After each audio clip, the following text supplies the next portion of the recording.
kasama natin ngayon, isa sa mga nag-guide na tulungan sa HDS. And good news kasi grabe, amazing. Isang former dean, and ngayon grabe na yung kinita dito sa HDS. Ma'am, ito matanong ko, ano po ba yung reason mo? Bakit ka ba nag-start dito sa HDS? Yan. Hi, ma'am. Hi. Retired na ako as a teacher. I've been a teacher for almost 40 years. And nung nag-retire na ako, pinangarap ko na magkaroon ng online opportunity that will provide me with extra income.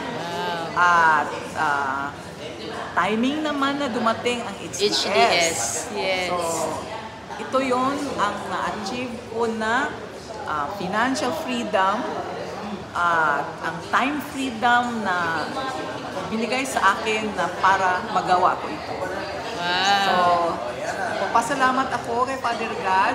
Wow, thank you so much, Father God.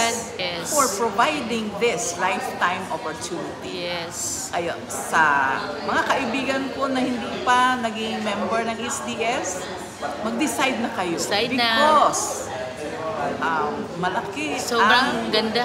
Napakaganda ng sistema at sure ang income ninyo dito. Na sobrang dali lang po na pwede kayang gawin kahit retiree ka, kagaya ni ma'am, o nasa bahay. Part-time lang. Pero ma'am, lalong gumaganda, mama. Alam mo ba si ma'am, retired na, pero tingnan yung mukha ni ma'am, oh. Diba? Parang hindi pa retired, ma'am, no? Dahil sa HDS. So, yun ang kaganda. Kaya sa mga gusto ding subukan, itong HDS, nakita mo to online. I-contact mo si Ma'am Rose.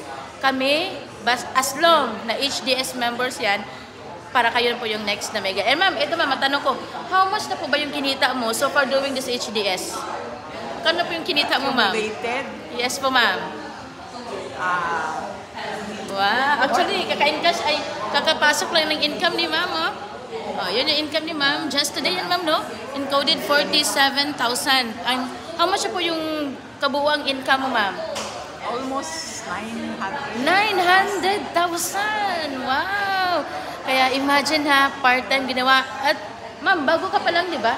Ilang months ka pa lang, ma'am? 5 months. 5 months! Imagine, sa 5 months, ito na po yung kinita ni ma'am. No? So, konti na lang para ma-hit ni ma'am yung kanyang first million. Kaya, go for it. Subukan mo to. You will amaze and sobrang dali lang po na ma-guide ka po namin dito. Kaya mag-message ka na. Message mo si Ma'am Rose. Ika na po yung next. Congratulations in advance.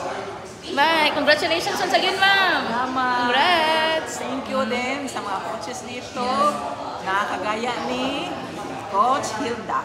And congratulations din and thank you so much din sa pagtiwala, Ma'am Rose.